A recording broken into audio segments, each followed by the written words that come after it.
सन ईस्वी 571 में रसूलुल्लाह सल्लल्लाहु अलैहि वसल्लम की पैदाइश हुई। जब आप सल्लल्लाहु अलैहि वसल्लम 6 साल के थे तो आपकी वालिदा का इंतकाल हो गया। 13 साल की उम्र में मुल्क शाम का सफर किया अपने चचा के साथ। 25 साल की उम्र में हजरत खदीजा रदियल्लाहु अन्हा से आपका निकाह हुआ। 40 साल की उम्र में नबूवत से सरफराज हुए। नबूवत के तीसरे साल आप सल्लल्लाहु अलैहि वसल्लम ने खुल्लम खुल्ला दावत देना शुरू किया। नबूवत के 10वें साल जनाब अबू तालिब और हजरत खदीजा रदियल्लाहु अन्हा का इंतकाल हो गया और आप सल्लल्लाहु अलैहि वसल्लम ने ताइफ का सफर फरमाया। सन नबी 11 में मदीना के 6 लोगों ने मौसम हज में इस्लाम कबूल किया।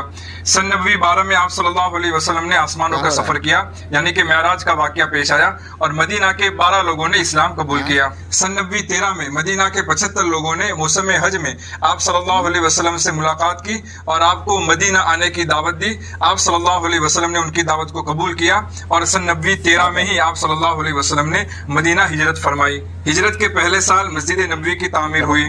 हिजरत के दूसरे साल